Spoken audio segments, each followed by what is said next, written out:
Welcome to the Moved to Meditate podcast. I'm your host, Addie D. Hilster. This is a place for vibrant discussions about mindfulness, movement practices, and ways to find more balance and presence in daily life. Here you'll find resources to help you progress on your path, as well as insightful conversations with mindful movement, yoga, meditation, and Dharma teachers from a range of traditions. On this podcast, we spotlight embodied approaches to mindfulness and the more contemplative aspects of movement practice. Listen in and connect to a community of like-minded practitioners.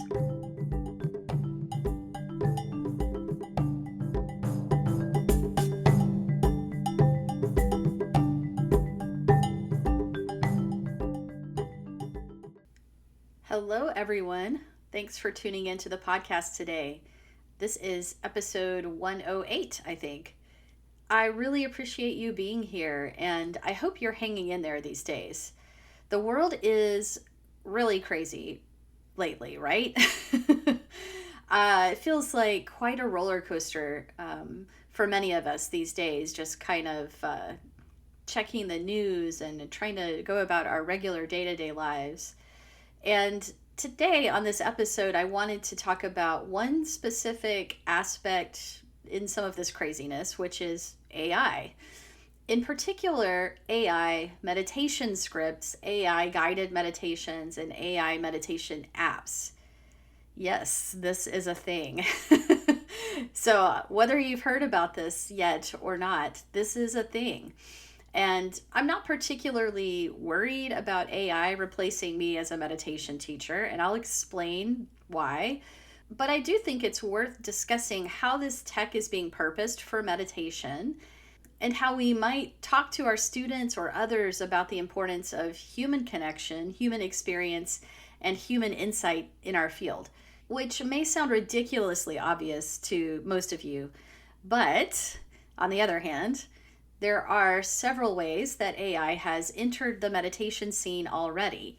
And some of it is just the ability to use AI to find meditation content based on your questions. Or say if you type in, give me a meditation for feeling overwhelmed, or give me a meditation to help me sleep.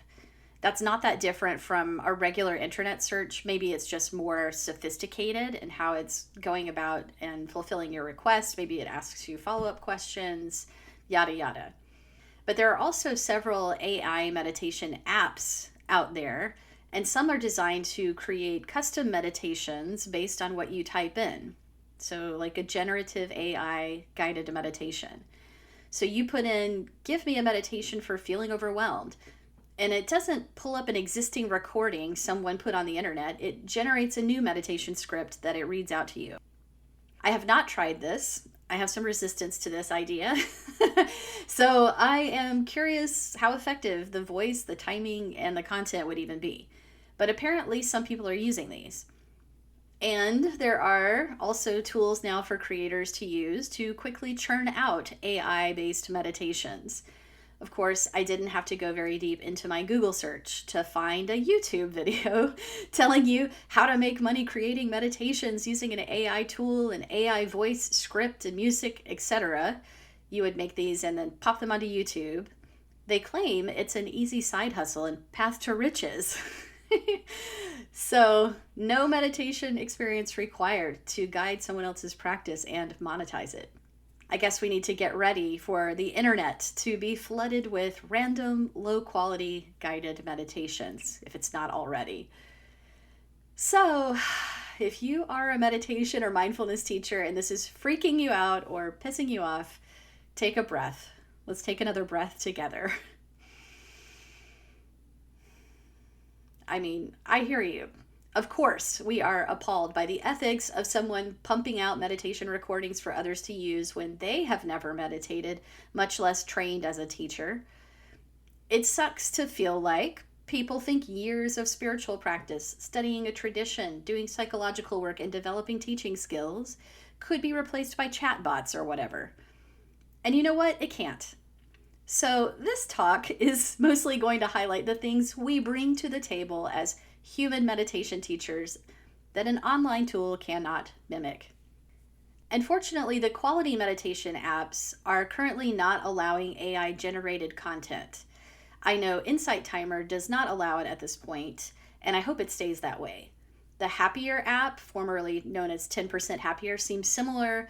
They may use some AI in search to help you find what you want, but the meditations are recorded by skilled human meditation teachers, many of whom are well known teachers from the Insight meditation tradition. And I mean, why would they want their apps to be flooded with insincere, low quality content? In fact, this may become an important differentiator. Trust our meditation app, it's 100% human created content. Imagine. But just to take a quick look at a few of the other more popular meditation apps, I did a little Googling for this. It looks like Headspace does have an AI companion tool, but you can choose whether to use it or not, which I think is important. It seems like it's mostly for helping you find content or giving you reflection prompts to keep you engaged with the app. The Aura app, which I've been seeing around, it seems to be taking things a bit further and baking AI in more fully to the process of using their app.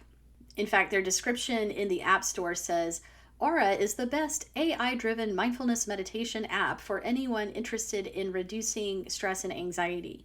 Aura provides short and sweet, science-backed and personalized mindfulness meditation exercises every day to make you happier. So they use the phrase AI-driven. I know they have human-created guided meditations too, and it's weird that now I feel like I have to say human-created guided meditations. But it sounds like they are wholeheartedly embracing AI integrations of some kind. And hopefully we all get to decide how comfortable we are with that when we choose to download an app. But with some of the other apps that came up when I searched for AI meditation, it was interesting because they came up in articles I was reading about using AI, but on their own websites, it wasn't really all that clear that that's what you'd be getting. I really think it should be transparent. Ideally, if you're going to be experiencing AI-generated meditation content, that should be your choice. Obviously, if you've listened this far, you can tell that I am a bit skeptical of AI, but I'm not totally against all of it, and I do reserve the right to change my mind as all of this develops. AI itself isn't inherently good or bad. However, a lot of aspects of how it's being rolled out right now are very problematic. I definitely have issues with taking intellectual property from writers, teachers, authors, and artists without compensation or even credit. And I have trepidation about this big rush to take tasks out of human hands. You hear these news articles about AI eliminating entire industries in the future, which would be disastrous given that our current economy is totally based on people needing jobs to survive. So, and that's not even to mention all the ecological concerns with all the computing that AI generates. Tech companies are blindly using enormous amounts of energy and making plans to build new power plants just to sustain all of this AI activity, seemingly ignoring the impact this has on the planet and our ongoing urgent climate and energy crisis. Crazy. Sure, there are benefits and possibilities if AI is used responsibly. There are areas where it could be extremely helpful or powerfully innovative, and maybe it could help us solve problems, work more efficiently, or cure diseases. And there are areas where I believe AI doesn't really belong, where humanity is key. So let's explore why meditation is one of those places. Let's start with the issue of accuracy and reliability. If you've played around with any of the AI tools, or perhaps read the AI summary from a Zoom meeting you attended, you've probably seen that these tools are best when there's a human checking and correcting the output, at least currently, and maybe they will get better. But right now, AI is not so reliable for something where you're a total beginner and you don't know enough to discern for yourself, because you could easily get wrong information. The more niche the topic is, the more this is probably likely. For example, I participated in a wonderful Qigong mentorship program with Mimi Quo-Deemer last year, as well as another workshop with her more recently. And when I went back and watched recordings of our Zoom sessions, it had the Zoom summary below, and the Zoom summary did not know the difference between yoga and Qigong. Like, sure, these are both movement practices that could look similar, but she wasn't saying the word yoga ever. She was talking about Qigong. She was using Chinese terms. And you'd think maybe it would mistake Qigong for Tai Chi or another martial art, but no, it was referring to her in the description, teaching a series of yoga poses and explaining yoga alignment. And okay, fine, anyone using the Zoom recording from this program knew they were in a Qigong workshop and could just ignore that summary. But as an example, if AI doesn't know that these are two very distinct movement practices from completely different continents, that's kind of a major error. Humans carry the context of lineage and culture, and we already have enough problems with cultural appropriation in these practices without AI blurring everything together as if it's the same and spitting out information that's just wrong. Plus, on a related note, there have been a lot of instances of AI spitting out racially biased or harmful responses because it is just training on the contents of the internet. It doesn't know how to filter out that kind of thing very well at this point. My second point about AI and meditation is sort of twofold. A, learning meditation enough to really benefit from it involves more than just following a few guided practices. And B, good guidance requires understanding. Following a guided practice can give you an experience of doing some kind of meditation, give you an idea of what it's like, but it doesn't give you context, connection, or a path to progress. Yes, there are AI tools that will try to answer your questions or select techniques based on your requests, but their insight is going to be limited to what they can find online. One of the biggest limitations is the fact that they also cannot actually relate to the life experiences you're having and why you want to learn meditation. They cannot apply their own experiences or anticipate what might lie in the subtext of what you're typing in.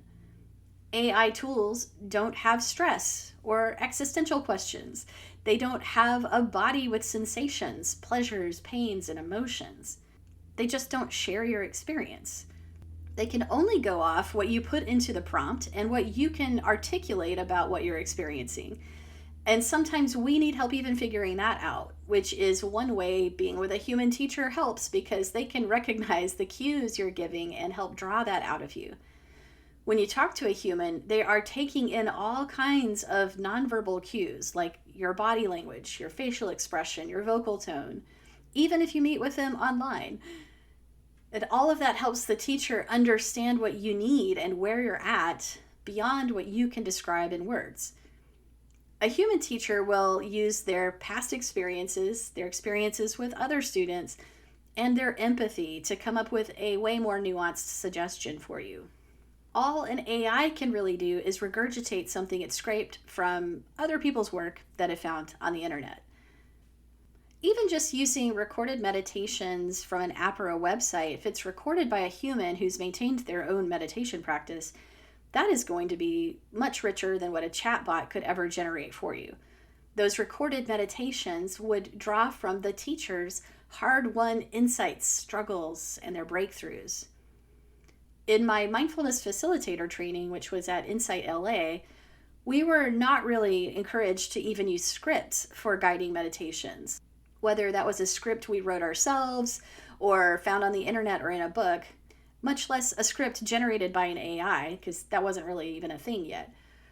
Of course, it would be okay to read and study a meditation script and look at how it was put together and practice with it and be influenced by it, but you wouldn't just read from it when you were teaching or leading a guided practice.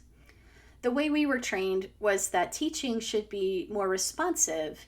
It should be happening in the moment with the people there, maybe a little bit spontaneous. However, you might use a script or an outline or have a plan or an intention for a meditation you're guiding.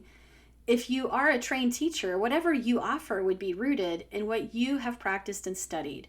Hopefully, you wouldn't go out on a limb and try to teach something you don't understand.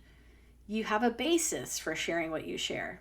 It connects not only to your own practice, but to your teachers and tradition. So my third point kind of builds on this. It's the, if it worked for them, it might work for me factor. Humans have experiences that we can relate to, and it helps to know that this meditation process worked for them. Part of the reason we might choose a particular teacher and stick with them for a while is because of what we know about their life history, or maybe because we like how they explain things in a way that helps us apply techniques to our actual lived experience. When they share something about their life and that this meditation worked for them, it's encouraging. We can think, hey, it worked for them, maybe it will work for me. To be given a technique or practice from an AI makes that a great deal more abstract. Maybe we can logically know that this technique must have worked for someone, or else it wouldn't be out there on the internet for the AI to find. But to me, that's far less powerful than having a relationship with a real teacher, even just listening to a real teacher, even virtually, whose presence and way of being simply demonstrates what their practice has done for them over time. Which leads to my next point, and that is the power of embodiment. Teachers can model presence for us. And practicing with a human teacher or meditating in a group, one of the many benefits you get is nervous system co-regulation. A lot of good things happen in your body and your brain just from being in the space with other calm humans. I always say that one of the reasons people go to yoga is to surf off the energy of the teacher and other students and maybe the space itself. That feel-good effect is real. It's our brain and body responding to a feeling of safe connection. Even just hearing a human voice over an AI-generated voice on a recording is going to be much more embodied and convey more safety to your nervous system, which will allow it to settle and make the meditation more effective. I would also think that a human who is practicing along with you as they guide a meditation is likely to have a better sense of timing, because that is something that meditation teachers work on pretty consciously. Like, I know when a teacher talks too often or doesn't leave enough space or leaves too much space in a guided meditation, it can really take me out of it.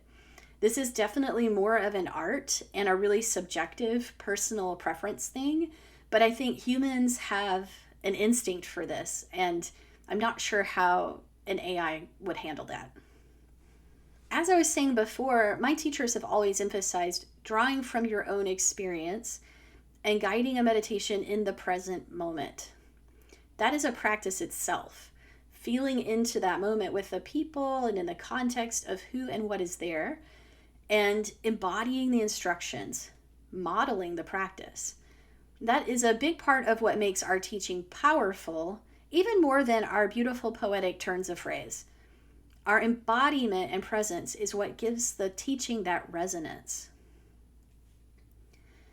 My last point may be the most important: trust. For meditation to really work, there needs to be a sense of trust. We need to feel safe. To be guided is vulnerable. To open up mentally and psychologically for someone to lead you on a journey requires some trust. Doing a meditation can affect your emotions, and it can open you to new ideas and perspectives, which can be a very good thing. But we need to be careful about which humans we trust to guide us, and maybe even more so how we trust tech that doesn't have an intrinsic moral compass or empathy or shared human experiences.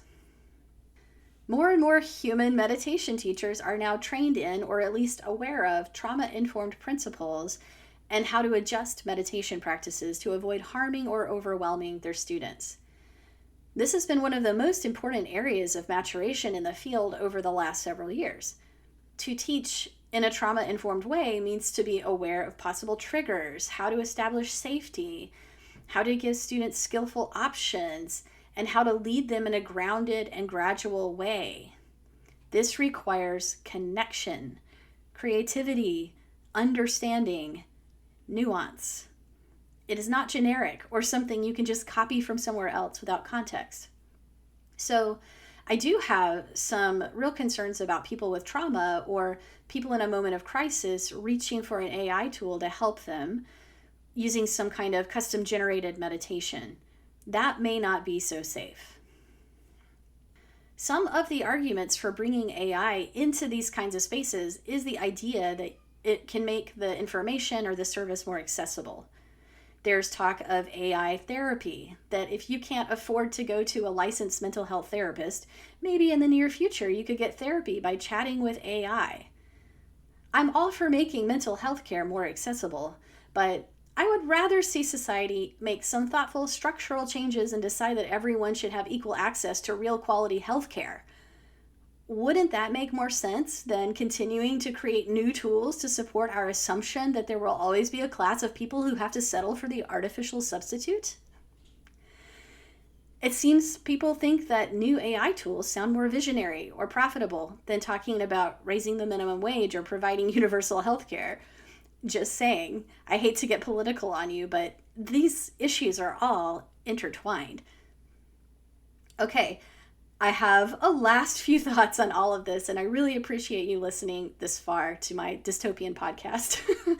But even if you think the idea of AI and meditation is an obviously bad idea or just too stupid to catch on, I hope you'll think about it and have some conversations in your communities, because not everybody knows. Maybe people are just kind of innocently trying these things on, and it could create problems for them. I mean, when I was talking to my husband about all of this, he brought up how much of the internet started out as ways to connect with each other. And nowadays it feels like some of these tools are just more likely to isolate us and create disconnection. And this feels like a good example of that. And also it's just so annoying and frustrating how malattuned these tools seem to be with the moment we're living in. Like, for example, when Gemini suddenly inserted itself into my email a few weeks ago without my consent, I was thinking, in a time when our society is clearly suffering from a vast decline in critical thinking skills, do I really need all these AI tools vying for the task of helping me complete a simple sentence? No, thank you. We need to keep our minds sharp, not let them atrophy because these tools make it seem like a shortcut to get more done or to outsource our intelligence. Perhaps we should be wary of the motivations behind any tech that is dumbing us down.